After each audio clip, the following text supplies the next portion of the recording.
Dear students, कैसे आप सभी? आशा करते अच्छे होंगे और आप लोगों की पढ़ाई भी बहुत अच्छे तरीके से चल रही होगी। और आज के इस वीडियो में हम आप लोगों के लिए लेके आए हैं बेटा प्रत्यावर्ती धारा के 10 ऐसे क्वेश्चन जिसको केवल ये 10 क्वेश्चन आप करके चले जाना पेपर में।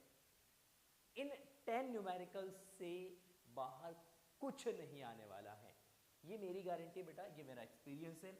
ये 10 क्वेश्चंस आपको बहुत अच्छे तरीके से प्रैक्टिस कर लेना है। ये न्यूमेरिकल्स बेसिकली बहुत सारे बच्चों को न्यूमेरिकल्स में दिक्कत हो रही है और बच्चे हमें कमेंट सेक्शन में बता रहे हैं सर न्यूमेरिकल्स की वीडियोस लेके आइए, तो हम आप लोगों के लिए लेके आएंगे बेटा हर चैप्टर के मोस्ट इंपॉर्टेंट न्यूमेरिकल्स सीरीज। ठीक, तो जिन बच्चों को ये सीरीज चाहिए वीडियो को लाइक कर दीजिए। वीडियो पे आपका टारगेट है बेटा 1000 लाइक और 300 कमेंट्स का। अगर आप इस वीडियो पे 1000 लाइक एंड 300 कमेंट्स अगर कर देते हैं बेटा, तो डेफिनेटली ये सीरीज आप लोगों के लिए कंटिन्यू रहेगा। हम कंटिन्यू में ये सीरीज आप लोगों के लिए लेके आएंगे हर चैप्टर्स के टॉप 5, टॉप 10, टॉप 15 चैप्टर के हिसाब से हम आप लोगों के लिए न्यूमेरिकल्स प्रोवाइड करेंगे। मोस्ट इंपॉर्टेंट न्यूमेरिकल्स हम आप लोगों के लिए लेके आएंगे। तो चलिए स्टार्ट करते हैं आज के इस वीडियो को। और आप अगर इस चैनल पे फर्स्ट टाइम विजिट करें और चैनल को अभी तक सब्सक्राइब नहीं करा बेटा, तो चैनल को सब्सक्राइब जरूर कर लीजिएगा, क्योंकि इस चैनल के माध्यम से हम आपको देते हैं फ्री ऑफ कॉस्ट में फिजिक्स और मैथमेटिक्स के बेहतरीन से बेहतरीन लेक्चर्स हम आप लोगों के लिए लेके आते हैं रोज। ठीक, चलिए पहला क्वेश्चन आपका है, फर्स्ट क्वेश्चन अल्टरनेटिंग चैप्टर का। 50 वॉट 100 वोल्ट के एक लैंप को 200 वोल्ट 50 हर्ट्ज के विद्युत मेंस से जोड़ना है। लैंप के श्रेणीक्रम में आवश्यक संधारित्र की धारिता की गणना कीजिए।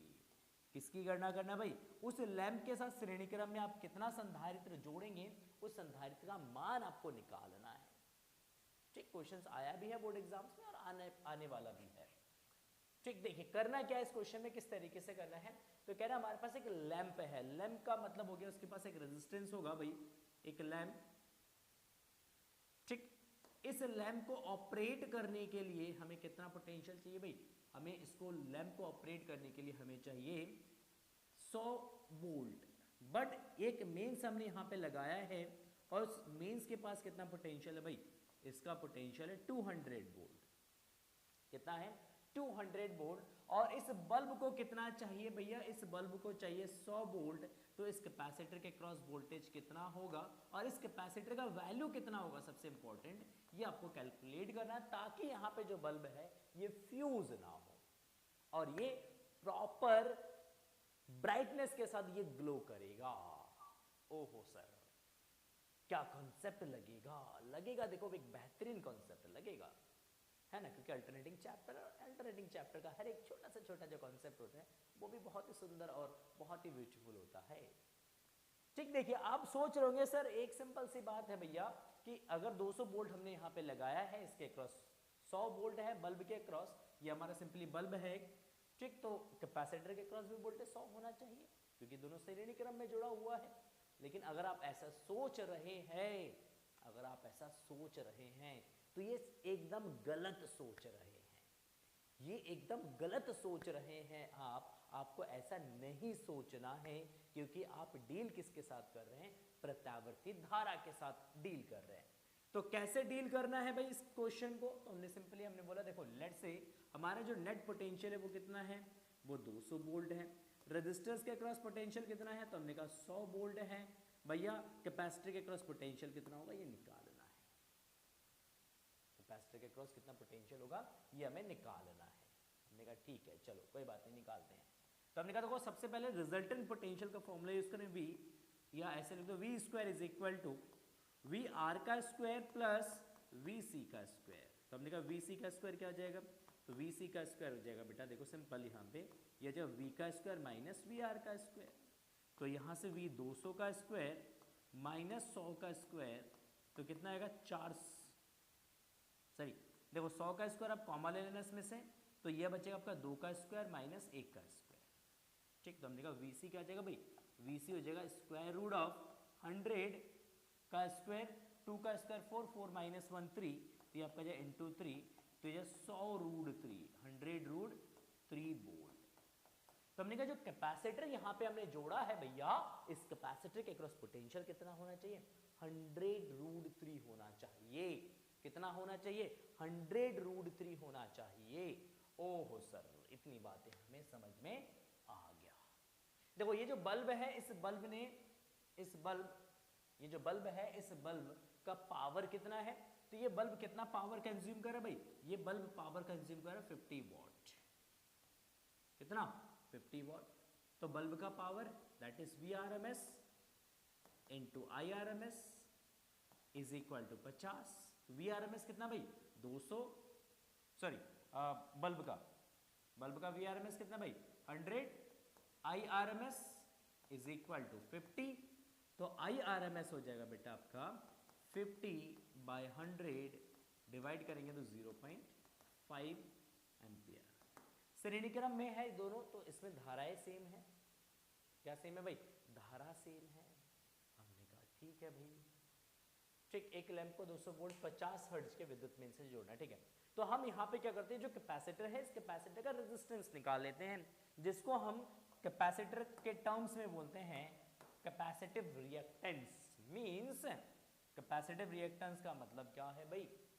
धारितीय प्रतिघात निकालते हैं। तो सबसे पहले निकालें धारितीय प्रतिघात। धारितीय प्रतिघात क्या होगा भाई? धारितीय प्रतिघात, तो हमने कहा धारितीय प्रतिघात XC हो जाएगा, देखो Vrms C के across divide by Irms। Vrms C के अक्रॉस डिवाइड बाय Irms। अच्छा, इस V के अक्रॉस पोटेंशियल कितना है भाई? 100√3 है क्या? हमने कहा बिल्कुल। तो इसका Vrms वैल्यू क्या हो जाएगा? तो क्या ये 100√3 है? हमने कहा बिल्कुल। करंट कितना है भाई? 0.5 0.5 से अगर आप इसको भाग करेंगे तो बेसिकली आपका जो 200√3 ओम, यूनिट क्या जाएगा भाई? ओम हो जाएगा। तो XC का वैल्यू अगर 200√3, तो C निकालना है हमें। क्या निकालना है भाई? श्रेणी क्रम में आवश्यक संधारित्र की धारिता बताइए भैया। तो हमने कहा देखो यहाँ पे जो पोटेंशियल हमने अप्लाई किया, ये 200 वोल्ट 50 हर्ट्ज की ये सप्लाई यहाँ पे है, तो फ्रीक्वेंसी कितना है भाई? 50 हर्ट्ज। XC आ गया हमारा, तो XC का यूज करके हम C निकाल सकते हैं। कैसे निकालेंगे? तो सिंपल सा तरीका है XC का। तो XC इज इक्वल टू क्या होता है भाई? XC इज इक्वल टू होता है 1/ωc।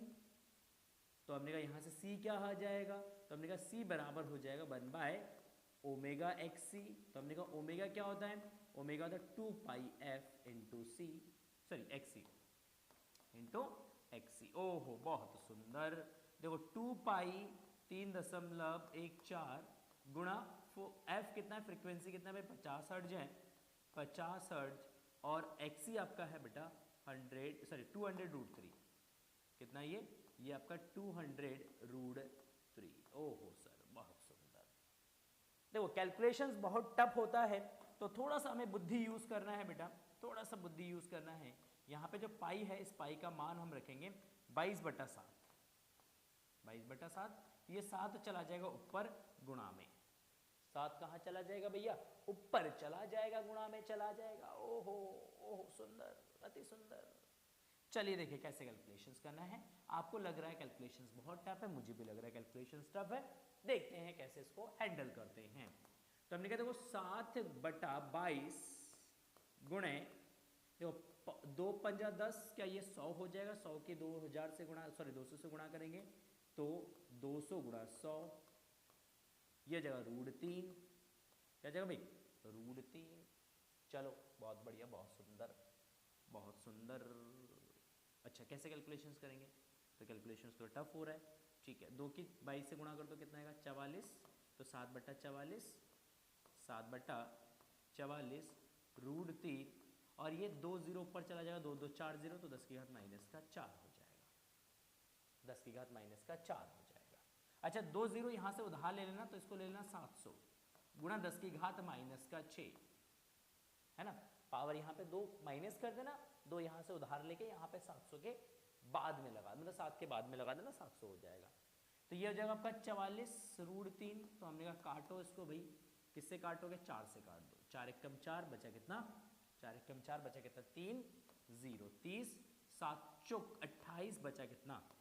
2 0 7 4 पंजे 20, 4 पंजे क्या आ जाएगा भाई 20 हो जाएगा। हमने कहा 4 से इसको काट दो, 11, 11 से इसको काट दो भाई, 11 एकम 11, बचा कितना 6 5 65, 11 छिंग 66, लगभग लगभग में 6 बार में कट जाएगा, लगभग लगभग में 6 बार में ये कट जाएगा।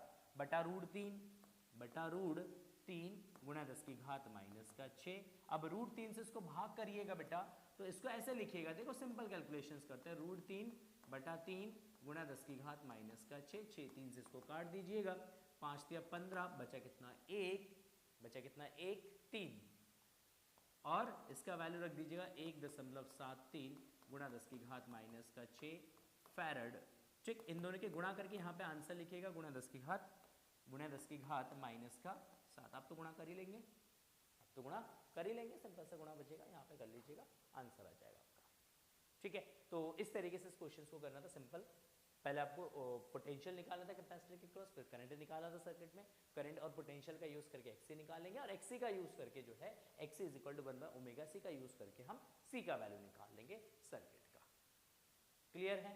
चलिए बहुत बढ़िया, सुंदर। वीडियो पसंद आ रहा है तो प्लीज वीडियो को लाइक कर दीजिएगा, वीडियो को लाइक जरूर कर दीजिए। देखो बहुत दिनों से गला बैठा हुआ है, फिर भी मैं आप लोगों के लिए वीडियो लेके आ रहा हूँ ताकि आप लोगों की प्रिपरेशंस चलता रहे, आप लोग फिजिक्स में बहुत अच्छा स्कोर करें, बोर्ड एग्जाम में आप डेफिनेटली 95, 96, 98 स्कोर कर सकते हैं अगर मेरे सारे वीडियोस को आप लोग फॉलो करते हैं, सारे वीडियोस को एंड तक देखते हैं, और जितने भी क्वेश्चंस मैं आपको देता हूँ, जितने भी क्वेश्चंस मैं करवाता हूँ, उन क्वेश्चंस की अगर आप अच्छे तरीके से प्रैक्टिस करते हैं। चलिए बात करते हैं दूसरे क्वेश्चन की। दूसरा क्वेश्चन है, दिए गए श्रेणी एलसीआर परिपथ में विद्युत धारा तथा वोल्टता में कलांतर का मान निर्धारित कीजिए। हमारे पास सर्किट दे रखा है, वोल्टेज और धारा के बीच में कलांतर निकालना है, फाई निकालना है। क्या निकालना है? फाई निकालना है। कैसे निकालेंगे फाई? तो देखो यहाँ पे हमारे पास पोटेंशियल का इक्वेशन दे रखा है, क्या दे रखा है भाई? पोटेंशियल दे रखा है। कितना दे रखा है पोटेंशियल? विभवांतर, तो V बराबर V naught sine 100t plus phi. हमने कहा अगर इसको हम V naught sine omega T plus phi से अगर हम तुलना कर दे, अगर हम कर दे तो हमें ओमेगा का वैल्यू क्या मिलेगा? ओमेगा क्या 100 मिलेगा, 100 रेडियन पर सेकेंड। हमने कहा बिल्कुल सही बात है। अच्छा, रेजिस्टेंस का वैल्यू कितना है? तो R आपका यहाँ पे बेटा 400 ओम, R 400 ओम है, L आपका 100 मिली हेनरी है, L का वैल्यू है 100 मिली हेनरी, तो 100 मिली में होगा 10⁻³ तो ये 0.1 हेनरी हो जाएगा बेटा, 0.1 हेनरी हो जाएगा। कैपेसिटर यहाँ पे दे रखा है 2 माइक्रोफैरड का, C कितना दे रखा है भाई? C is equal to 2 microfarad, तो 2 गुणा 10 की घात माइनस का 6 फैरड हो जाएगा, ये 10 की घात माइनस का 6 फैरड। ओमेगा कितना 100 है, तो देखो एक्सेल निकाल लेते हैं यहाँ पे सबसे पहले। सो नाउ क्या निकालेंगे? एक्सेल निकालेंगे। XL is equal to omega L, ओमेगा हो गया आपका 100, एल हो गया आपका 0.1 इज इक्वल टू 10 ओम। ठीक, तो एक्सेल का वैल्यू कितना आ गया भैया? 10 आ गया।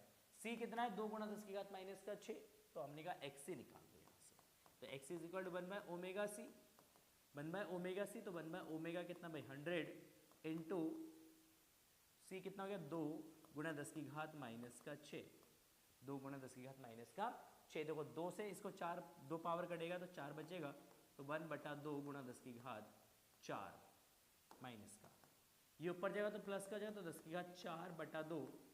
ठीक, 10 की घात 4 को हम लिख सकते हैं 10 गुणा 10 की घात 3/2, 2 से 10 को काटिए कितना कर दो? 5 गुणा 10 की घात 3, कितना आएगा? 5 गुणा 10 की घात 3 आ जाएगा। ठीक है, क्या इतनी बातें समझ में आ रहा है? तो ये सिंपली आपका कितना आ जाएगा भाई? ये आपका आ जाएगा 5000 ओम। मतलब जो कैपेसिटर है, कैपेसिटर के क्रॉस जो आपका कैपेसिटर का जो रेजिस्टेंस होगा, जिसको हम धारितीय प्रतिघात बोलते हैं, वो उसका वैल्यू कितना होगा? 5000 होगा। कितना होगा भाई? 5000। बहुत सुंदर। हमने निकालना है क्या? हमने कलांतर निकालना है। तो एलसीआर परिपथ है, एलसीआर परिपथ का कलांतर क्या होता है? तो एलसीआर परिपथ का कलांतर होता है, कलांतर tan phi that is XL minus XC, या एक्सी का वैल्यू ज्यादा है ना, तो एक्सी निकाल दो, XC minus XL divided by R, देखो XC आपका है 5000, XL आपका है 10 डिवाइडेड बाय R आपका है रेजिस्टेंस आपका है 400, कितना 400, इसमें से इसको माइनस करेंगे तो 4990 बटा 400, एक जीरो से जीरो कैंसिल हो जाएगा, 499 बटा 40, 499 बटा 40, ठीक है। तो यहाँ से इसको डिवाइड कर दीजिएगा, 4 एकम 4 बचा कितना 0, 4 दूना 8 बचा कितना 19, 4 चौक 16, 4 पंजे 20, 4 चौक 16, 4 चौक 16 बचा कितना 3 30, 7 चौक 28, 7 चौक 28 बचा कितना 28 2 5 बटा 10, तो ये आपका जब 12.475, ठीक। तो फाई का वैल्यू क्या हो जाएगा, फाई इज इक्वल टू जो आपका tan इनवर्स 12.475, ठीक। तो ये आपका फेज डिफरेंस हो जाएगा, कलांतर हो जाएगा, ठीक। ये कलांतर धारा और वोल्टेज के बीच का है, किसके बीच का है, धारा और वोल्टेज के बीच का है।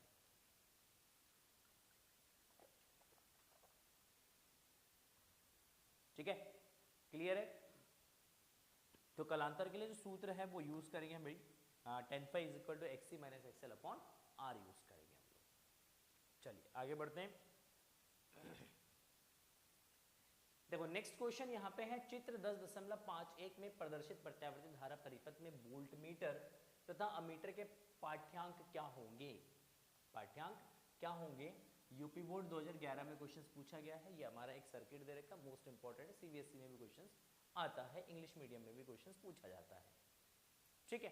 देखो सबसे पहले अगर हम यहाँ पे बात करें तो हमें इस वोल्ट मीटर का पाठ्यांक निकालना है और इस अमीटर का पाठ्यांक निकालना है। अमीटर का मतलब टोटल कितना करंट फ्लो रहा है सर्किट में वो आपको निकालना है, और यहाँ पे XL और XC के बीच का पोटेंशियल निकालना है, इसके बीच में XL और XC के बीच का पोटेंशियल निकालना, मतलब ये जो वोल्ट मीटर है बेटा ये आपका VL माइनस VC को मेजर करेगा, किसको मेजर करेगा, VL माइनस VC को मेजर करेगा, ठीक। तो VL चाहिए VC चाहिए, उसके लिए हमारे पास क्या दे रखा है, XC दे रखा है 2, XL दे रखा है 6।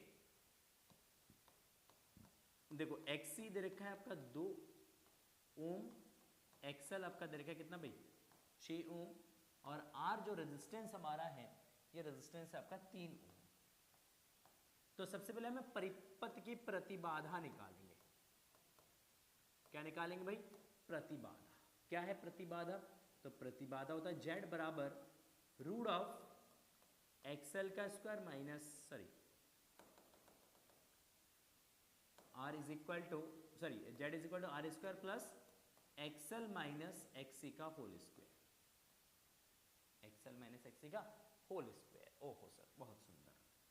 तो हमने कहा ये देखो रूट ऑफ R स्क्वायर 3 का स्क्वायर प्लस 6 माइनस 2 का होल स्क्वायर, तो हमने कहा जगह 9 4 16, तो ये आपका जगह स्क्वायर रूट ऑफ 25, 25 का स्क्वायर रूट कितना जगह आपका 5, मतलब यहाँ पे Z जो है प्रतिबाधा जो है वो कितना आ गया भाई 5 ओम, मतलब यहाँ पे टोटल जो रेजिस्टेंस है वो कितना है, वो 5 ओम है, कितना भाई 5 ओम, ठीक। अच्छा पोटेंशियल कितना दे रखा है, यहाँ पे पोटेंशियल दे रखा है क्या, पोटेंशियल नहीं दे रखा है, तो यहाँ पे पोटेंशियल हम मान लेते हैं V, ठीक, कितना 220 वोल्ट, कितना मान लेते हैं 220 वोल्ट मान लेते हैं।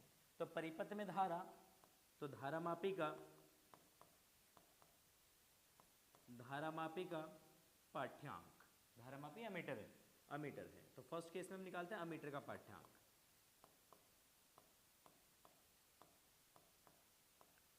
अमीटर का पाठ्यांक, देखो अमीटर का पाठ्यांक हो जाएगा IRMS, that is VRMS upon Z, VRMS upon Z।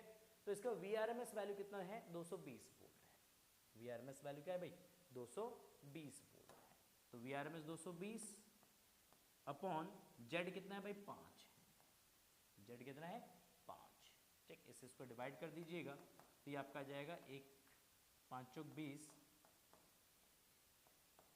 44 ampere हो जाएगा, कितना जाएगा भाई 44 एम्पियर। अच्छा वोल्टमीटर का पाठ्यांक निकालें, तो वोल्टमीटर देखो यहाँ पे जो वोल्टमीटर आपका है बेटा, ये वोल्टमीटर इस इंडक्टर और कैपेसिटर के बीच में जुड़ा हुआ है, इन दोनों के बीच में जुड़ा हुआ है ना, यहाँ से अब इस सर्किट को देखो, यहाँ से और यहाँ से, तो इन दोनों के बीच में जुड़ा हुआ है, तो इन दोनों के बीच का पोटेंशियल डिफरेंस बताएगा ये। कितना होगा इन दोनों के बीच का पोटेंशियल डिफरेंस, वो निकालते हैं। चेक देखो, तो सेकंड केस में अगर हम निकालते हैं तो वोल्टमीटर का पाठ्यांक क्या हो जाएगा, वोल्टमीटर का पाठ्यांक, देखो वोल्टमीटर का पाठ्यांक आ जाएगा V is equal to that is VL minus VC। क्या हो जाएगा, VL माइनस VC, क्योंकि यहाँ पे देखो इसके क्रॉस पोटेंशियल आपका VC, इसके क्रॉस पोटेंशियल है VL। तो अगर आप ऑब्जर्व करेंगे एलसीआर परिपथ में क्या होता है बेटा, VC नीचे होता है, VL ऊपर होता है। तो क्योंकि ये एक दूसरे के अपोजिट डायरेक्शन में है, VL और VC एक दूसरे के अपोजिट डायरेक्शन में, तो इसका रिजल्टेंट क्या होगा, VL माइनस VC या VC माइनस VL। जिसका वैल्यू ग्रेटर होगा उसमें से कम वाले वैल्यू को क्या करेंगे हम, माइनस कर देंगे। तो यहाँ पे VL में से VC को माइनस कर देंगे। अच्छा, VL minus VC that is what, that is IXL minus IXC। तो हमने कहा यहाँ से I कॉमन ले लो, IRMS या I, बात एक ही है, I कॉमन ले लो तो XL माइनस XC हो जाएगा। तो हमने कहा I कितना भाई 44, I क्या है भाई 44, कितना करंट फ्लो रहा है सर्किट में 44 एम्पियर। XL का वैल्यू कितना भाई 6, XC का वैल्यू कितना भाई 2, तो 6 माइनस 2 कितना जाएगा 4, 4 की 44 से मल्टीप्लाई कर दोगे तो 176 वोल्ट हो जाएगा। ठीक, 4 की 44 से गुणा कर दोगे तो कितना आएगा 176 वोल्ट आ जाएगा, 176 वोल्ट आएगा। ठीक है, क्लियर है। तो इस तरीके से इस क्वेश्चन को आपको करना था। सिंपली सबसे पहले आपको जेड निकालना सर्किट का, फिर आपको करंट निकालना है, इसके बाद वोल्टमीटर का क्या निकालना, आपको पाठ्यांक निकालना। तो वोल्टमीटर सबसे पहले आपको चेक करना होता है बेटा क्वेश्चंस में कि वोल्टमीटर किसके सिरों के बीच में जुड़ा हुआ है, वोल्टमीटर कहाँ जुड़ा हुआ है। आप पहले देखिए, ऑब्जर्व करिए, एंड देन जिन दो बिंदुओं के बीच में आपका जो आपका वोल्टमीटर है वो जुड़ा हुआ है, उन दोनों की बिंदुओं के बीच में आप क्या निकाल देंगे, विभवांतर निकाल देंगे। ठीक है, तो ये क्वेश्चंस बहुत ही सुंदर सा, बहुत ब्यूटीफुल क्वेश्चंस है, बहुत बढ़िया क्वेश्चंस है। बोर्ड एग्जाम्स में इस तरीके के क्वेश्चंस आते हैं, डेफिनेटली हर साल पूछे जाते हैं। चलिए क्वेश्चन नंबर तीसरा है, तीसरा चौथा है, चौथा है शायद, कितना क्वेश्चन हो गया हमारा, 1 2 3 4। ठीक, कौन सा क्वेश्चन है भाई, ये चौथा क्वेश्चन है। देखिए 30 ओम के एक प्रतिरोध तथा 40 मिली हेनरी के प्रेरकत्व के श्रेणीक्रम संयोजन पर एक प्रत्यावर्ती वोल्ट तथा V t is equal to 10 sin 1000 t minus 30 degree volt लगाई गई है। परिपथ में प्रवाहित होने वाली धारा के लिए व्यंजक प्राप्त कीजिए तथा परिपथ में प्रयुक्त औसत शक्ति की गणना कीजिए। ठीक, तो एक हमारे पास परिपथ है, कौन सा परिपथ है भाई, हमारे पास परिपथ है प्रतिरोध और प्रेरकत्व दे रखा है, मतलब R और L दे रखा है। तो ये परिपथ RL परिपथ है। तो सबसे पहले हमने परिपथ को आइडेंटिफाई करा, परिपथ क्या भाई, RL परिपथ है। कौन सा परिपथ है भाई, RL परिपथ है। ओहो सर बहुत सुंदर, जो कि श्रेणी क्रम में संयोजित है। तो R का वैल्यू क्या दे रखा है, क्या R 30 ओम दे रखा है, R का मान कितना दे रखा है भाई 30 ओम। प्रेरकत्व का मान कितना दे रखा है L, भैया ये दे रखा है 40 मिली हेनरी। तो 40 मिली हेनरी, तो 40 गुणा 10 की घात माइनस का 3। ठीक, तो ये आपका जाएगा हेनरी, इसको ऐसे रख दो।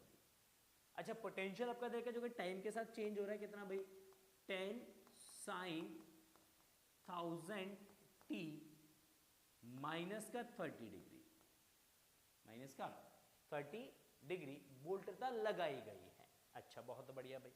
तो अगर हम इसको कंपेयर करते हैं बेटा, V is equal to V naught sine omega T minus 5 से, तो हमें क्या मिलेगा, हमें मिलेगा V नॉट का मान मिलेगा 10 वोल्ट। V नॉट कितना मिलेगा भाई 10 वोल्ट मिलेगा, और ओमेगा का मान कितना मिलेगा भैया 1000 रेडियन पर सेकेंड। कितना मिलेगा 1000 रेडियन पर सेकेंड। ठीक है, क्लियर है। चलिए बहुत बढ़िया। निकालना क्या है, धारा का मान निकालना है। धारा का मान निकालने के लिए सबसे पहले हमें परिपथ की प्रतिबाधा चाहिए, जेड चाहिए होगा। तो उसके लिए सबसे पहले हमें निकालना है एक्सएल का मान। तो XL is equal to omega L, omega है 10 की घात 3, एल है 40 गुणा 10 की घात -3, माइनस प्लस हो गया कैंसिल, तो ये बचा 40 ओम। तो हमें निकाला प्रतिबाधा। ओहो सर बहुत सुंदर, प्रतिबाधा जेड बराबर क्या होगा, क्या लिख सकते हैं कमेंट सेक्शन में आप लोग इक्वेशन फॉर्मूला लिख सकते हैं जेड का एल आर परिपथ के लिए। तो Z is equal to the root of R square plus X L का स्क्वायर। अच्छा आर का मान कितना देगा 30, तो हमने कहा 30 का स्क्वायर प्लस 40 का स्क्वायर, ठीक। तो ये आ जाएगा 2500, जोड़ोगे तो 2500 आ जाएगा, तो ये आएगा 50। तो जेड का मान कितना जाएगा 50 ओम। जेड का मान कितना भाई 50 ओम, ठीक। तो जेड हो गया हमारा 50 ओम। अच्छा परिपथ में आई नॉट का मान कितना होगा, तो आई नॉट इज इक्वल टू हो जाएगा, आई नॉट इज इक्वल टू हो जाएगा आपका, देखो आई नॉट इज इक्वल टू हो जाएगा आपका कितना कितना कितना कितना कितना, हाँ आई नॉट इज इक्वल टू हो जाएगा आपका वी नॉट बाई जेड। अच्छा वी नॉट का मान कितना है यहाँ पे देखो, वी नॉट कितना है, वी नॉट क्या क्या 10 है, 10 वोल्ट है बिल्कुल, तो वी नॉट आपका 10, जेड कितना भाई 50, 0 से 0 कैंसिल, तो 0.2 एम्पियर। मतलब परिपथ में जो आई नॉट का मान है वो कितना 0.2 एम्पियर है। तो धारा क्या लिखा है, धारा के लिए व्यंजक प्राप्त कीजिए। धारा के लिए आपको व्यंजक निकालना है, व्यंजक क्या है, धारा के लिए व्यंजक निकालना है। ओह सर बहुत सुंदर। तो हमने कहा धारा के लिए व्यंजक हो जाएगा यहाँ पे सिंपली, धारा आई बराबर होता है I naught sine omega T, sine omega T. तो current I naught, current I naught कितना भाई 0.2 साइन ओमेगा टी क्या हो जाएगा भाई 1000 टी हो जाएगा, ठीक। तो 0.2 साइन 1000 टी हो जाएगा। यहाँ पे फाई जो है वो धारा और वोल्टेज के बीच में क्या है, कलांतर है, क्योंकि ये माइनस में है तो वोल्टेज क्या कर रहा है भाई, यहाँ पे वोल्टेज लैग बिहाइंड है और धारा जो है वो लीड करेगा। बट ऐसा हो नहीं सकता सर्किट में, क्योंकि एल आर परिपथ है, एल आर परिपथ में धारा कभी भी लीड नहीं कर सकता, धारा हमेशा लैग बिहाइंड होगा। इसका मतलब यहाँ पे एक फेज डिफरेंस भी होगा, यहाँ पर क्या होगा एक फेज डिफरेंस भी होगा। तो सबसे पहले आपको यहाँ पे निकालना पड़ेगा कलांतर, निकालना पड़ेगा बेटा। क्या निकालेंगे हम, कलांतर। कलांतर क्या होता है भाई, कलांतर tan phi is equal to हो जाएगा आपका एक्स एल बाई आर।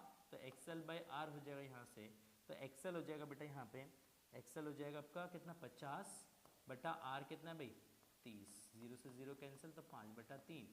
तो यहाँ से आपका फेज डिफरेंस हो जाएगा 5, दैट इज tan इनवर्स 5/3। तो इसको हम 5 डैश ले लो, क्या ले लो भाई 5 डैश ले लो, ठीक। तो 5/3 ये किसका वैल्यू होता है, 5/3 होता है, 5/3 नहीं होता है, 5/3 होता है क्या, अच्छा एक्सएल कितना 4 है ना, 4/3 आएगा, sorry sorry sorry sorry Suri Suri Suri Suri Suri Suri Suri, ठीक। देखो ये आपका कितना है भाई, एक्सएल है आपका 40, 40/30, 0 से 0 कैंसिल, तो ये 4/3।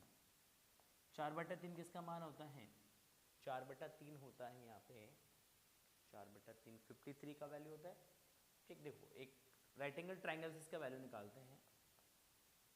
ये आपका सॉरी ये वाली भुजा आपका 5, ये भुजा आपकी 4, ये है 3, ठीक है। तो ये एंगल होगा आपका 53 डिग्री, ये होगा आपका 37 डिग्री, ठीक। तो tan theta is equal to perpendicular upon क्या होता है, बेस होता है, तो परपेंडिकुलर अपॉन बेस, तो परपेंडिकुलर अपॉन बेस, तो इसके लिए ये वाला एंगल यूज करेंगे, 53 डिग्री का वैल्यू होगा। तो यहाँ पे tan फाई डैश जो है ये कितना जाएगा बेटा, ये 53 डिग्री हो जाएगा, कितना 50 डिग्री 3 डिग्री, ठीक। तो यहाँ पे वोल्टेज का जो फेज है वो कितना है भाई माइनस का पाई/3, इससे 53 डिग्री जो है नीचे आपका करंट होगा।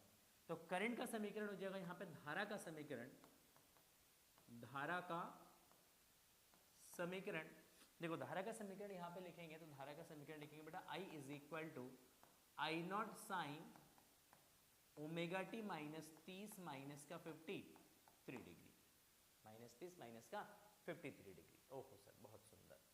तो देखो I इज इक्वल टू यहाँ पे जो आई नॉट का वैल्यू कितना है, आई नॉट आया आपका 0.2, तो ये जो 0.2 साइन 1000t माइनस का 83 डिग्री। ठीक, तो ये हो गया हमारा करंट का equations. I is equal to 0.2 sine 1000t minus 83 degree. Now next यहाँ पे सेकंड केस में आपसे पूछा परिपथ में प्रयुक्त औसत शक्ति की गणना कीजिए। इस परिपथ में प्रयुक्त औसत शक्ति कितना है, औसत शक्ति आपको निकालना है। ठीक, तो अगर हम औसत शक्ति निकालते हैं, सॉरी औसत शक्ति अगर निकालेंगे तो एल आर परिपथ है। एल आर परिपथ में औसत शक्ति का फॉर्मूला होता है औसत शक्ति, इसका फॉर्मूला होता है P average is equal to V R M S into I R M S into cos phi. Phi कितना डिग्री है यहाँ पे, 30 डिग्री है। ठीक है, फाई कितना है, वोल्टेज और करंट के बीच में कालांतर कितना भी 30 डिग्री है, तो आप 30 डिग्री यहाँ पे यूज करेंगे।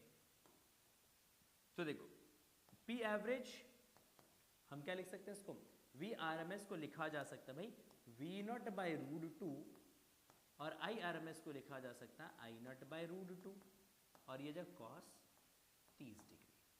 अच्छा वी नॉट का वैल्यू कितना है, देखो वी नॉट कितना दे रखा है क्वेश्चन में, क्वेश्चन में वी नॉट का वैल्यू दे रखा है, क्या दे रखा है क्या परिपथ में, हाँ वी नॉट का वैल्यू दे रखा है हमारे पास कितना 10 वोल्ट।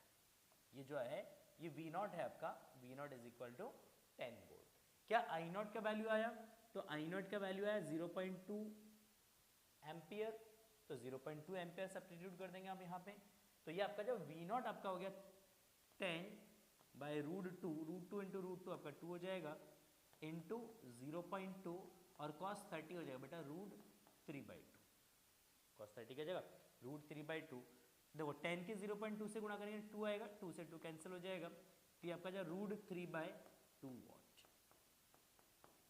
ठीक, तो ये एवरेज पावर हो जाएगा आरसी परिपथ का, कितना रूट 3/2। अब चाहो तो रूट 3 का वैल्यू सब्स्टिट्यूट कर देना यहाँ पे, और रूट 3 का वैल्यू सब्स्टिट्यूट करके उसको 2 से डिवाइड कर देना।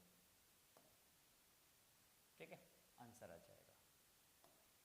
क्लियर है, बहुत सुंदर सा प्यारा सा क्वेश्चन है, प्रैक्टिस करिएगा बेटा। जितना देखो न्यूमेरिकल जितना ज़्यादा प्रैक्टिस करोगे उतना ही आपका है, जितना ज़्यादा प्रैक्टिस करोगे उतने ज़्यादा कॉन्सेप्ट क्लियर होंगे, जितनी ज़्यादा वैराइटीज ऑफ क्वेश्चंस आप लगाएंगे वही आपके लिए है कि आपके कॉन्सेप्ट क्लियर होगा।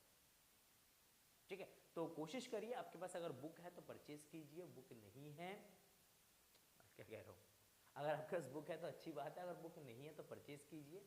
ठीक, किसी भी पब्लिकेशंस का आप ले सकते हैं जो आपके सर नियरेस्ट शॉप में मिल जाता है, आप लीजिए, और उस बुक में से जितना आप क्वेश्चंस आप प्रैक्टिस कर सकते हैं उतना ज़्यादा क्वेश्चंस आप प्रैक्टिस करिए। अभी तक अगर आप लोगों ने क्वेश्चन बैंक परचेज नहीं करा है तो क्वेश्चन बैंक भी परचेज कर सकते हैं, प्रोडक्ट का लिंक डिस्क्रिप्शन में दे रखा है, आप जाके आपकी मनपसंद के हिसाब से आप अपनी क्वेश्चन बैंक को परचेज कर सकते हैं। शॉपिंग का लिंक डिस्क्रिप्शन में दे रखा है, आप जाइए देखिए, फिर नीचे आपको दिख रहा होगा 2-3 पब्लिकेशंस के आपके क्वेश्चन बैंक के लिंक्स दे रखे हैं, आप जाइए उस पर परचेज कीजिए, और उनमें बहुत सारे क्वेश्चंस दे रखे हैं, उन क्वेश्चंस को प्रैक्टिस करिए।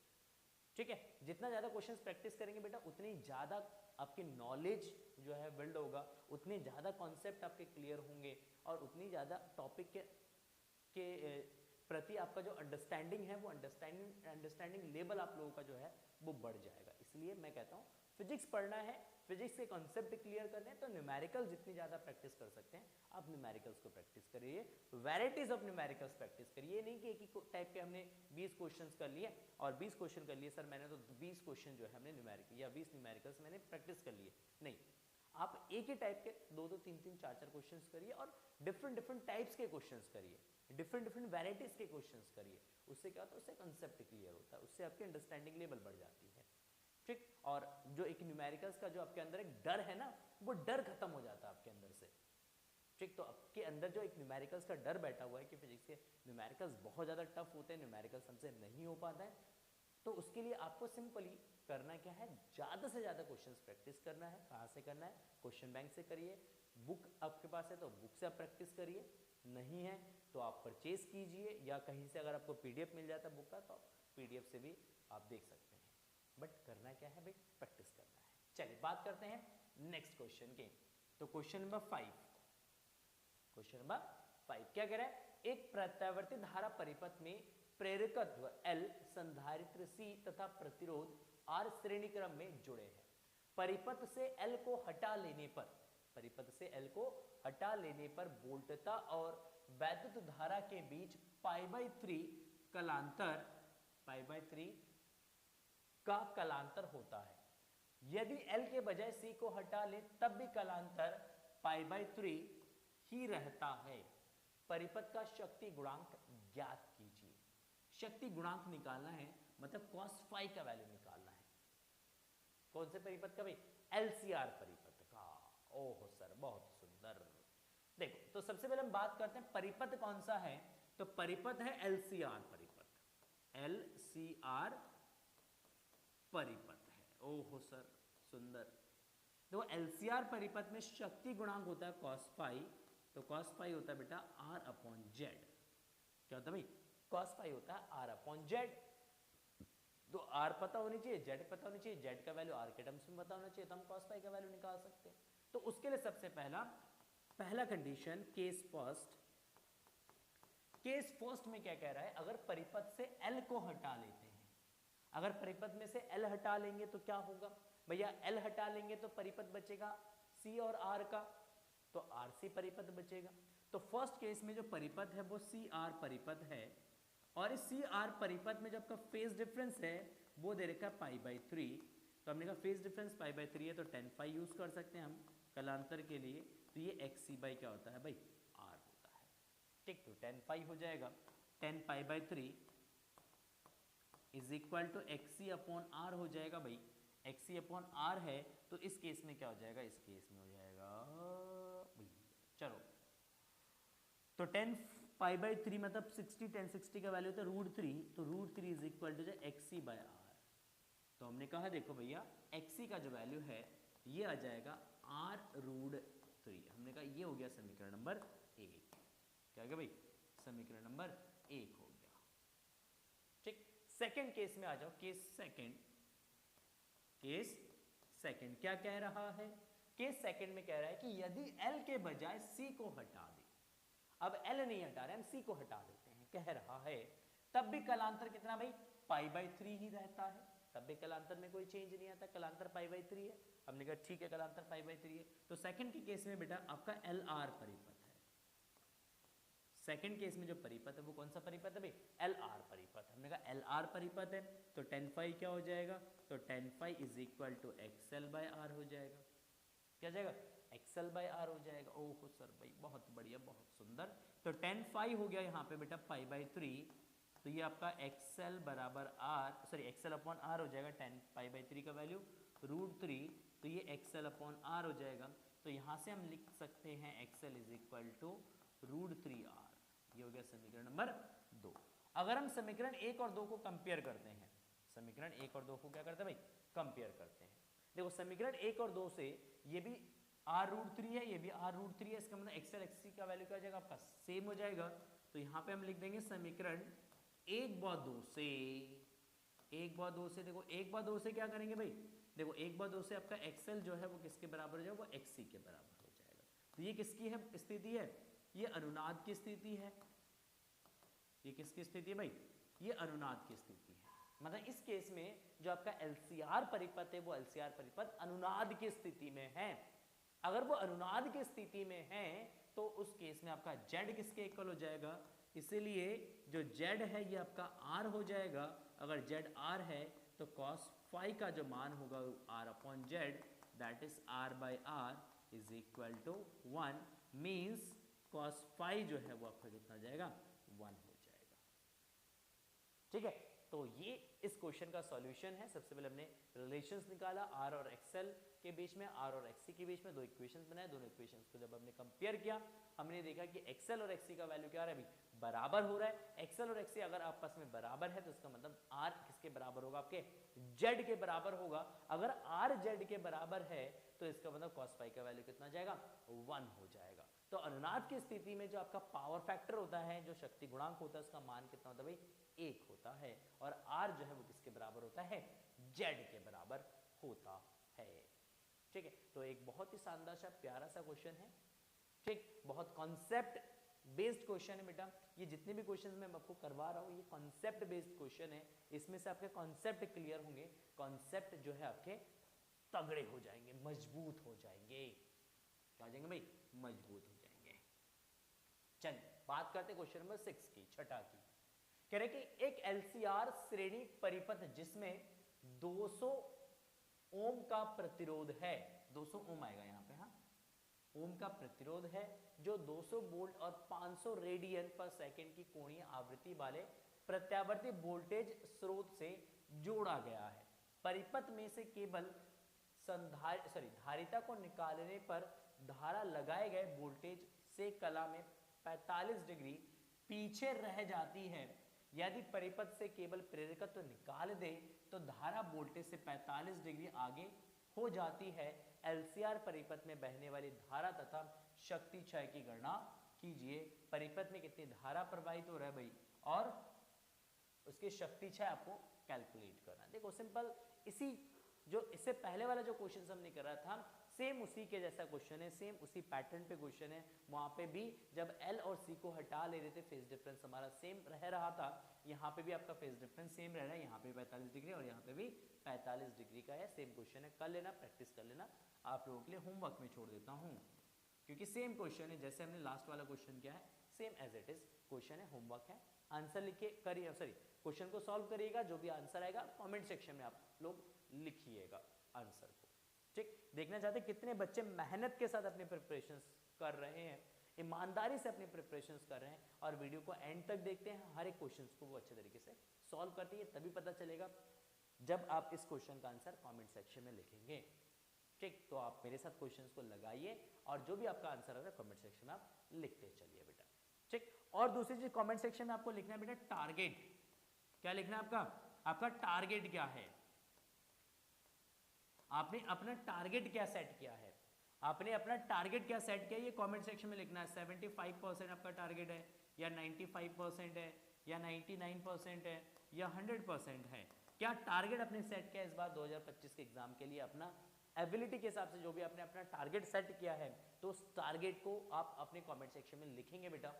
अगर टारगेट सेट नहीं किया है आपने तो अभी आप सेट करिए कि आपका टारगेट क्या है इस बार बोर्ड एग्जाम का, क्योंकि जब तक आपका टारगेट क्लियर नहीं होगा, जब तक आप अपने टारगेट को क्लियर नहीं करेंगे, जब तक अपने गोल को क्लियर नहीं करेंगे, तब तक आप अपने गोल को अचीव नहीं कर सकते हैं। और जब आपने अपना गोल सेट कर लिया है, टारगेट सेट कर लिया है, तो वो आपके दिमाग में बैठ जाना चाहिए कि इस बार मुझे 95% स्कोर करना है, तो 95% आपके दिमाग में फिट हो जाना चाहिए। इसलिए मैं कह रहा हूं कि वो आपको बार बार रिमाइंड होता रहे, बार बार आप उस चीज को रिमाइंड करते रहे कि आपका टारगेट क्या है, आपने टारगेट क्या सेट किया। इसलिए आप कमेंट सेक्शन में लिखिएगा बेटा इसको, ताकि आपको अपना टारगेट याद रहे और आप उस टारगेट के हिसाब से, उस गोल के हिसाब से आप अपने प्रिपरेशंस को कर सके। ठीक, तो जिन बच्चों ने अभी तक नहीं लिखा अपना टारगेट गोल, जल्दी से कमेंट सेक्शन में लिखे, तब तक हम इस क्वेश्चन को सॉल्व करते हैं। क्वेश्चन नंबर 7, 220 वोल्ट 50 हर्ट्ज वाले प्रत्यावर्ती स्रोत से एक परिपथ 550 वाट शक्ति लेता है। परिपथ का शक्ति गुणांक 0.8 है या धारा विभवांतर की अपेक्षा पश्चगामी है। परिपथ का शक्ति गुणांक 1 करने के लिए उसमें कितनी धारिता का संधारित्र जोड़ना होगा। देखो यहां पे क्लियर शब्दों में कह रहे हैं कि शक्ति गुणांक आपको 1 करना है। शक्ति गुणांक 1 किसका, कौन से परिपथ का होता है भाई? शक्ति गुणांक 1 जो है वो 2 परिपथ का होता है। या तो परिपथ केवल आर परिपथ हो, केवल उसमें क्या लगा हो भाई, प्रतिरोध जुड़ा हो, तो शक्ति गुणांक 1 होगा। या तो परिपथ एलसीआर है और एलसीआर की अनुनाद की स्थिति में है। एलसीआर की किसमें? अनुनाद की स्थिति में। ये कॉन्सेप्ट है इस क्वेश्चन का। इस क्वेश्चन का कॉन्सेप्ट है कि शक्ति गुणांक आपका 1 है, इसका मतलब जो एलसीआर परिपथ है वो अनुनाद की स्थिति में है। अगर एलसीआर परिपथ अनुनाद की स्थिति में तो एक्सएल और एक्सी का वैल्यू क्या होगा भाई? सेम होगा। एक्सएल और एक्सी बराबर रख के आप सी का वैल्यू निकाल सकते हैं। क्या निकाल सकते हैं? सी का वैल्यू निकाल सकते हैं। तो 220 वोल्ट 50 हर्ट्ज वाले प्रत्यावर्ती स्रोत से एक परिपथ 550 वाट शक्ति लेता है। ओहो भाई बहुत बढ़िया। परिपथ का शक्ति गुणांक 0.8 है। ठीक, या धारा विभवांतर की अपेक्षा पश्चगामी है। और धारा जो विभवांतर की अपेक्षा क्या भाई पश्चगामी है। धारा विभवांतर की अपेक्षा पश्चगामी है, इसका मतलब है कि जो परिपथ है वो RL परिपथ है। तो सबसे पहला RL परिपथ है और उसको LR परिपथ बनाना है, तो उसमें कितनी संधारिता आपको जोड़ना पड़ेगा ये आपको निकालना है। तो दो कंडीशन में क्वेश्चन है आपका। केस फर्स्ट, केस फर्स्ट में परिपथ जो है हमारा वो LR परिपथ है। कैसा परिपथ है भाई? LR परिपथ है। LR परिपथ का शक्ति गुणांक आपका दे रखा है cos पाई 0.8। अच्छा 0.8 है तो cos pi is equal to होता है भाई R अपॉन Z। तो R upon Z is equal to 0.8, तो हमने कहा R बराबर हो जाएगा 0.8 Z। Equation number 1, equation number 1। ओहो सर बहुत सुंदर। देखो L निकालना है, यहाँ पे हमें क्या निकालना भाई? L निकालना है। तो शक्ति दे रखा है, शक्ति का यूज कर सकते हैं। शक्ति का यूज करेंगे तो हमें धारा मिलेगा, धारा का यूज करके हम Z निकालेंगे। तो यहाँ से हम Z निकाल देते हैं, Z निकल जाएगा तो R निकल जाएगा, R निकल जाएगा तो फिर XL का वैल्यू आ जाएगा। ठीक है, तो इस तरीके से देखो पावर दे रखा, शक्ति दे रखा, पावर P कितना 550 वॉट, 550 वॉट। अच्छा पावर का फॉर्मूला क्या होता है? तो पावर का फॉर्मूला होता है भाई power that is VRMS into IRMS into cos phi into cos phi. अच्छा VRMS क्या IRMS को हम VRMS अपॉन Z लिख सकते हैं into cos phi into cos phi. हमने कहा बहुत बढ़िया, बहुत सुंदर, गजब, लाजवाब। देखो तो अगर हम बात करें यहाँ पे तो P बार पावर जो दे रखा है वो 550 वॉट दे रखा है। अच्छा पोटेंशियल कितना दे रखा है? 220 वोल्ट VRMS। तो 220 गुणा है 220, ठीक। अच्छा upon Z into cos phi, cos phi आपका 0.8 दे रखा है। तो यहां से हम Z निकालते हैं सबसे पहले। देखो Z इज इक्वल टू क्या जाएगा? Z इज इक्वल टू 220 गुणे 220 गुणे 0.8 बटा कितना 550। देखो कैसे कैलकुलेशन करना है, 1 0 से 0 कैंसिल, 11 दूना 22, 11 पंजे 55, 11 से इसको भाग कर दीजिएगा तो ये 44 है। सॉरी 5 से 220 को भाग करिएगा कितना आएगा? 44 आ जाएगा। 8 दूना 16, तो ये 1.6, 1.6 के 44 से गुणा कर देंगे तो 16 चौक 64, 64 का 4 ऐसे लगा 6, 16 चौक 64, 64 और 6 कितना जाएगा भाई? 70। तो 70.4 Z का वैल्यू हो गया 70.4 ओम। Z का वैल्यू कितना गया भाई? 70.4 ओम आ जाएगा यहाँ पे, Z का वैल्यू आ गया। अच्छा Z का वैल्यू आ गया, ठीक है, बहुत बढ़िया, Z का वैल्यू आ गया। तो R निकाल सकते हैं क्या हम? तो हमने कहा बिल्कुल निकाल सकते हैं R का वैल्यू। तो R इज इक्वल टू क्या जाएगा? तो R is equal to 0.8 into Z, तो Z 70.4, तो हमने कहा 8 चौक 32 का 2 से लगा 3, 0 32 8 7 56, 3 स्थान पर दशमलव है। देखो 8 चौक 32 का 2, 32 आ जाएगा, 8 7 56, 1 2 3, सॉरी 2 स्थान में दशमलव है तो 2 स्थान में दशमलव हो जाएगा। तो R का मान आ जाएगा आपका 56.32 ओम। ठीक, तो हमें XL का वैल्यू निकालना है। क्या निकालना भाई? XL का वैल्यू निकलेगा, XL का वैल्यू निकलेगा तभी हमारा कैपेसिटर का वैल्यू निकलेगा। तो XL का वैल्यू निकालने के लिए हम सिंपली Z का फॉर्मूला यूज करेंगे। तो Z इज इक्वल टू होता है बेटा root of R square plus XL का स्क्वायर। तो हमने कहा XL का स्क्वायर जो होगा ये आपका जाए Z स्क्वायर माइनस का R स्क्वायर। तो हमने कहा XL इज इक्वल टू हो जाएगा root of Z square minus R square. तो हमने कहा रूट ऑफ Z का स्क्वायर कितना भाई? Z कितना है यहाँ पे? Z है आपका, Z है 70.4, ये 70.4 का स्क्वायर माइनस 56.32 का स्क्वायर, 32 का स्क्वायर। अगर हम इसको सॉल्व करते हैं 70 का स्क्वायर माइनस 56.32 का स्क्वायर, अगर हम इसको सॉल्व करेंगे तो यहाँ पे एक वैल्यू आएगा। कैलकुलेशंस में थोड़ा सा यहाँ पे टाइम बचाने के लिए मैं कैलकुलेटर यूज़ कर लेता हूँ, नहीं तो कैलकुलेशंस तो कर दूंगा मैं, थोड़ा सा टाइम लगेगा यहाँ पे। तो 70.4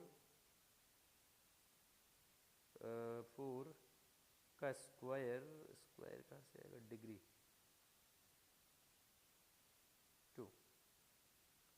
माइनस कितना है 56.32 का स्क्वायर कितना आ रही है। इसको सॉल्व करके बेटा ये स्क्वायर रूट में आ जाएगा root of 1784 that is XL. तो XL is equal to root 17.84 0.21 लिख सकते हैं 22 लिख सकते हैं। तो अगर हम इसका स्क्वायर रूट निकालते हैं, क्या निकालते हैं इसका स्क्वायर रूट कितना 1784.22 तो इसका स्क्वायर रूट होगा 42.24। कितना होएगा ये 42.24 होगा। तो एक्सएल का वैल्यू यहां से आ जाएगा बेटा आपका एक्सएल इज इक्वल टू 42.24 ओम। ठीक, तो ये एक्सएल आ गया। अच्छा, अब क्योंकि हमें धारिता निकालना है तो केस सेकंड में हमारे पास एक एलसीआर परिपथ है। सेकंड केस में क्योंकि कैपेसिटर को ऐड कर देंगे तो केस सेकंड जो बनेगा हमारा यहाँ पे केस सेकंड जो है ये बनेगा एलसीआर परिपथ, क्योंकि कैपेसिटर ऐड कर देंगे तो परिपथ एलसीआर हो जाएगा। अच्छा, एलसीआर परिपथ में आपका शक्ति गुणांक कितना दे रखा है 1 दे रखा है। तो cos पाई का मान कितना दे रखा है 1 दे रखा है। cos पाई का मान 1 दे रखा है तो इसका मतलब ये अनुनाद की स्थिति है, अनुनाद की स्थिति है। अगर अनुनाद की स्थिति है तो उसका मतलब यहाँ पे एक्सएल का जो मान होगा वो एक्सी के इक्वल होगा। तो हमने कहा XL is equal to XC, तो XL is equal to XC क्या लिखेंगे 1/ओमेगा सी। तो हमने कहा सी इज इक्वल टू क्या जाएगा, तो सी इज इक्वल टू 1/एक्सएल इंटू ओमेगा। तो 1/एक्सएल इंटू ओमेगा आपका 2πf हो जाएगा। देखो फ्रीक्वेंसी कितना दे रखा है क्वेश्चन में, दे रखा है फ्रीक्वेंसी का वैल्यू भी दे रखा है। यहाँ पे फ्रीक्वेंसी दे रखा है 50 हर्ट्ज। कितना दे रखा है भाई 50 हर्ट्ज। फ्रीक्वेंसी एफ दे रखा है 50 हर्ट्ज। तो यहाँ पे एफ का वैल्यू कितना रखेंगे 50 रख लेंगे। तो एक्सएल कितना है भाई, तो एक्सएल है 1/42.24 गुणे 2 पाई का वैल्यू रख देंगे 22/7, 7 चला जाएगा आपको ऊपर गुणा में इंटू एफ एफ कितना भाई 50 है, सॉरी कितना है 50। ठीक, अब इसको आप कैलकुलेशंस करिएगा, जो भी आंसर आ रहा है ठीक वो आंसर आप कमेंट सेक्शन में लिख दीजिएगा। तो यहाँ से सी का वैल्यू हो जाएगा। कैलकुलेशंस आप करेंगे, कैलकुलेशंस करूँगा टाइम वेस्ट हो जाएगा अभी। ठीक, बहुत ज़्यादा टाइम लग जाएगा कैलकुलेशन में, हालांकि मैं शॉर्ट ट्रिक से कर दूंगा फिर भी टाइम लगेगा। तो इसलिए आप कैलकुलेशंस करिए, कैलकुलेशंस करके जो भी आंसर आएगा आप कमेंट सेक्शन में लिखिए। बाकी बच्चे भी मैच कर लेंगे अपने आंसर को कि उनका सही आ रहा नहीं आ रहा है। ठीक है, चलिए नेक्स्ट क्वेश्चंस की बात करते हैं।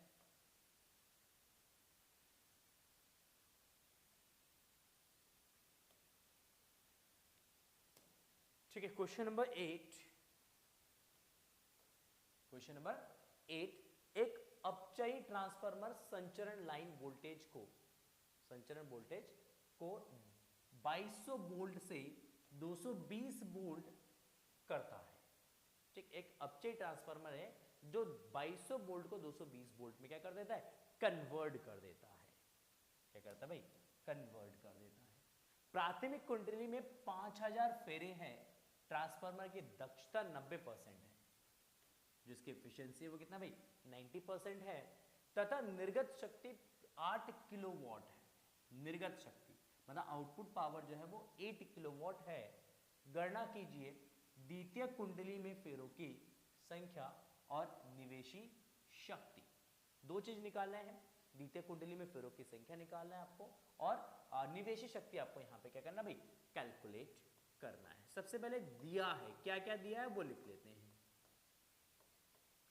दिया है भाई क्या दे रखा है, तो सबसे पहले प्राइमरी का वोल्टेज दे रखा है वीपी कितना भाई 2200 वोल्ट। सेकेंडरी का वोल्टेज दे रखा है कितना भाई 220 वोल्ट, क्योंकि 2200 से 220 में कन्वर्ट करता है। ठीक, अच्छा प्राइमरी में कुंडली के फेरों की संख्या दे रखा है एनपी कितना 5000, कितना 5000। अच्छा ट्रांसफार्मर की दक्षता दे रखा है आपका ईटा कितना भाई 90%, दक्षता आपकी 90% है। निर्गत शक्ति आपका दे रखा है पी आउटपुट, आउटपुट पावर आपका दे रखा है 8 किलोवाट है ना, ये आपका निर्गत शक्ति। ठीक हो गया। तो निर्गत शक्ति आपका देखा 8 किलोवाट, आपको आउटपुट पावर निकालना है, सॉरी निवेशी शक्ति इनपुट पावर आपको निकालना है, कितना आपने निवेश किया था वो निकालना है। सबसे पहला देखो हम फॉर्मूला यूज करेंगे, V S upon V P is equal to N S upon N P. तो हमने कहा एन एस क्या हो जाएगा, एन पी का तो गुणा कर देंगे, तो V S upon V P into N P. तो हमने कहा V S upon V P, V S कितना है भाई, तो वी एस है आपका 220, वी पी आपका है कितना 2200, एन पी आपका है 5000। कितना भाई 5000। देखो 2200 से अगर इसको भाग करेंगे तो 10 आएगा, 10 से एक जीरो काट देंगे, तो एन एस आ जाएगा आपका बेटा कितना 500 फेरे। मतलब जो सेकेंडरी आपका है, जो द्वितीय कुंडली है, तो उस द्वितीय कुंडली में कितने फेरे हैं भाई, उसमें है 500 फेरे। कितने फेरे भाई 500 फेरे। ठीक है, चलो बहुत बढ़िया। सेकंड केस में आपसे पूछा है निवेशी शक्ति, निवेशी शक्ति निकालना है। तो देखो निवेशी शक्ति निकालने के लिए हम दक्षता का फॉर्मूला यूज करेंगे।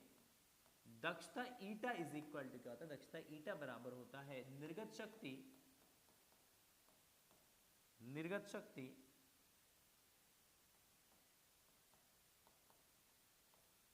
बटा निवेशी शक्ति, निवेशी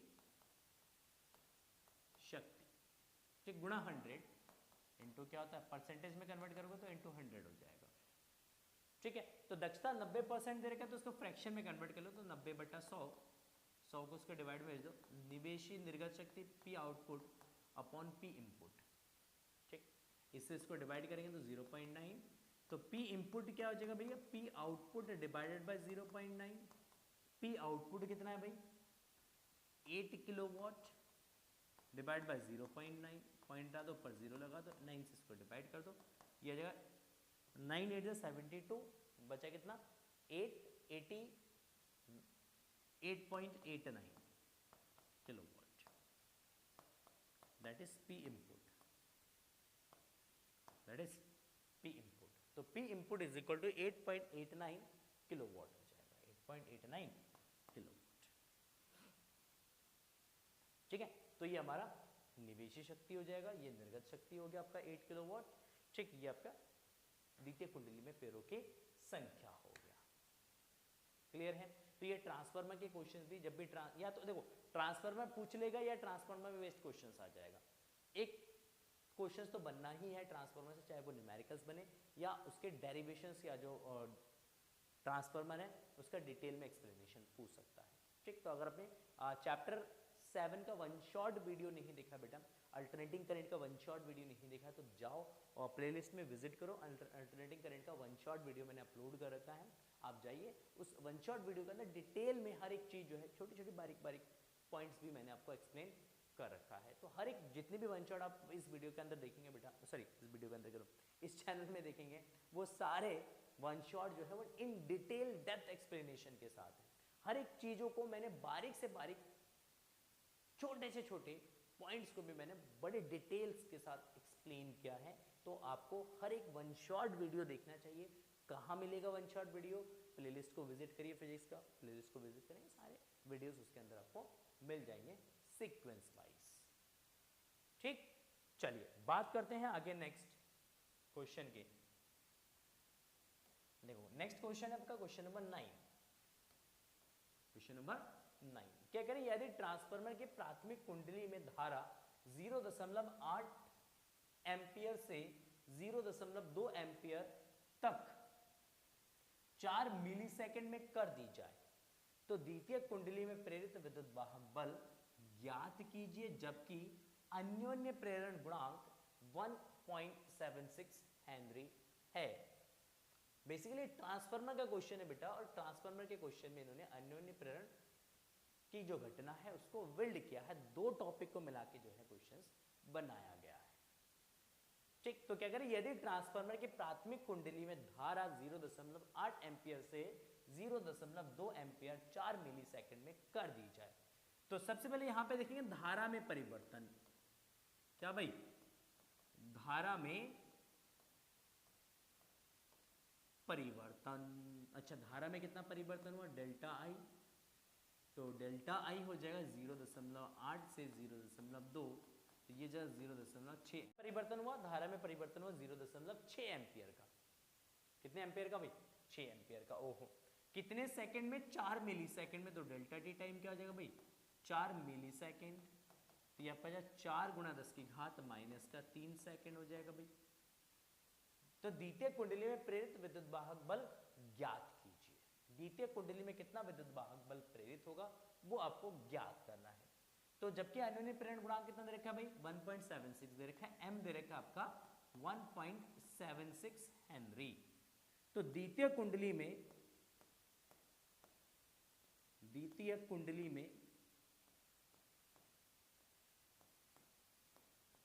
में प्रेरित विद्युत वाहक बल, ठीक, कितना?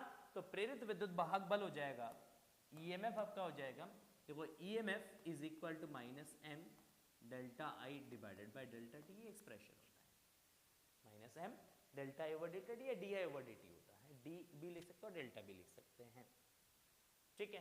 तो ये आपका जब माइनस का एम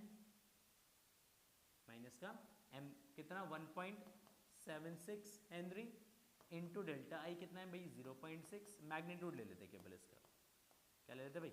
मैग्नीट्यूड ले लेते। 0.6 डिवाइडेड बाय ये आपका जब 4 इंटू 10⁻³ ठीक, 4 से इसको डिवाइड कर दीजिएगा तो 0.44 इंटू 0.6 और ये ऊपर चला जाएगा तो 10⁻+3 हो जाएगा। -3 ऊपर जाके क्या हो जाएगा भाई? प्लस का हो जाएगा।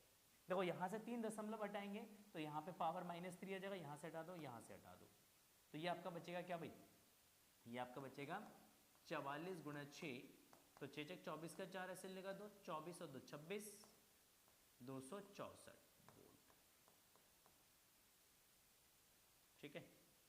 बहुत बढ़िया, बहुत सुंदर, ठीक है। तो यहाँ पे ईएमएफ कितना हो जाएगा आपका? तो जितना भी आपका ईएमएफ इंड्यूस यहाँ पे हुआ है वो है 264 वोल्ट, ठीक। मतलब सेकेंडरी जो आपका कॉइल है, सेकेंडरी कॉइल में 264 वोल्ट का एक ईएमएफ विद्युत वाहक बल जो है वो प्रेरित होगा किसकी वजह से? अन्योन्य प्रेरण गुणांक की वजह से या अन्योन्य प्रेरण की घटना की वजह से।